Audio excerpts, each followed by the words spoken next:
As you maybe have seen, this is the cooler for the center console, and I really like this thing.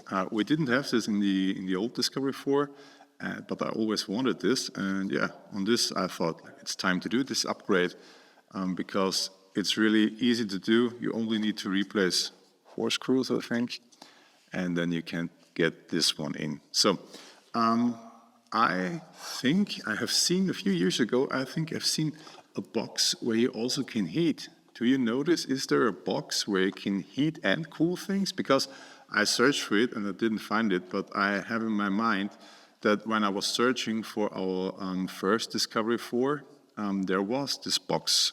And yeah, I didn't find it, and maybe if you have a link or if you have any information for this one, please write it in the comment below. It would be great. Anything else to say about this one? There is, I think in every Discovery 4 and Range Rover Sport, there is already a cable for this one here, so it should be plug and play too.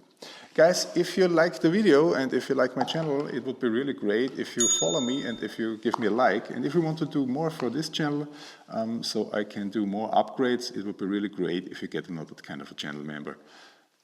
So I would say let's go to the car and let's do the job.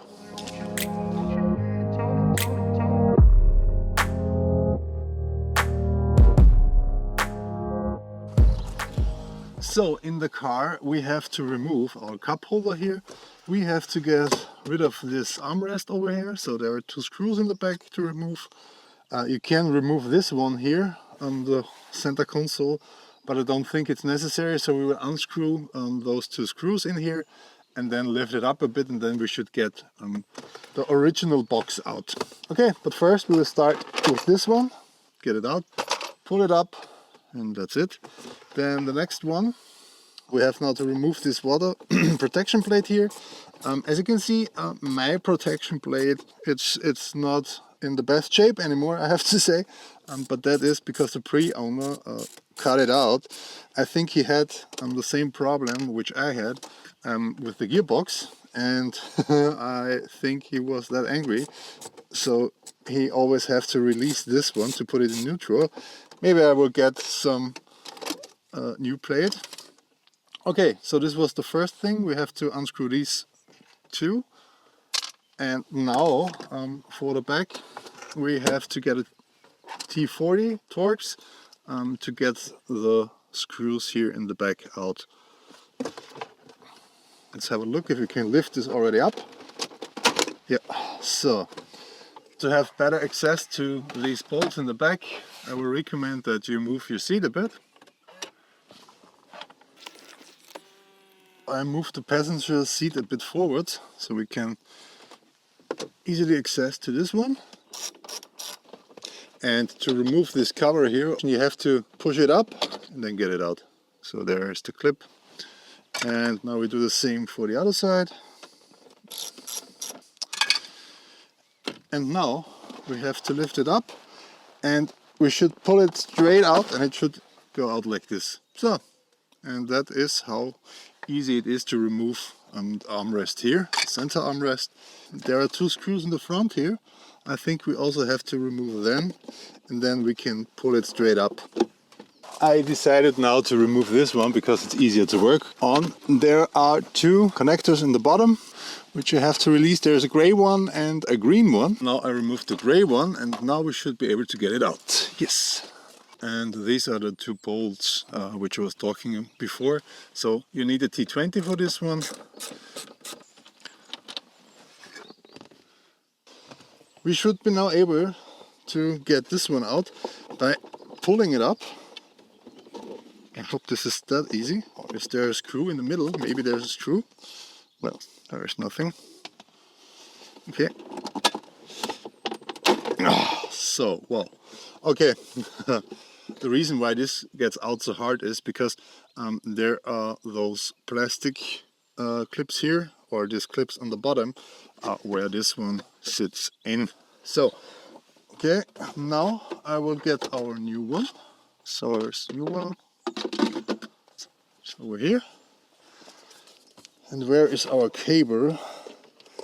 There should be a cable. Yes, that's the cable which you have to plug in over here.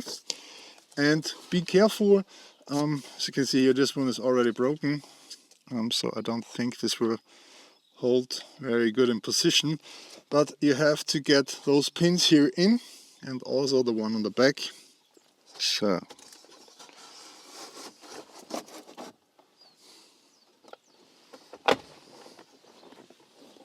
then we take our cable here and we will connect this one. So get the foam a bit away, plug it in, and after we have plugged this one in, I will turn on the car, or I will turn on the ignition, and then we will test and see if this one is working. I had to do the following things. I had to connect my gear selector here and then turn on the engine, because with the ignition alone the fridge doesn't work. So you have to try it out before you get everything back together.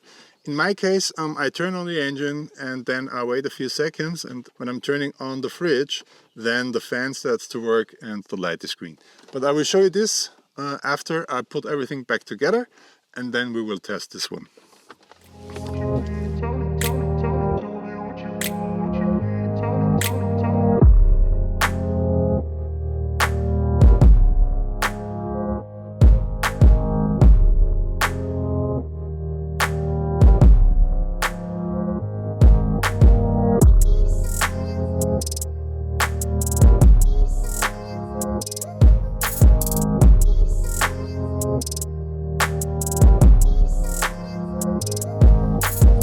The next step we will do is we will turn on the engine, and I hope you can see that there is a green light.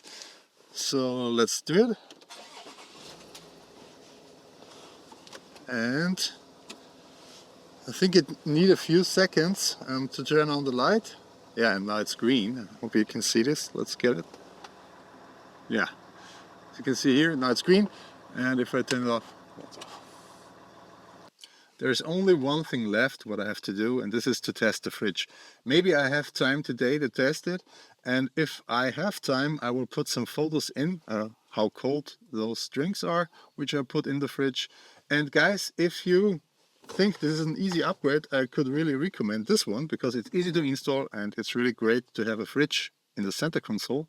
And if you like the video, it would be really great if you give me a like, and if you want to see more from that kind of content, just follow my channel. Guys, have a nice Sunday and see you soon.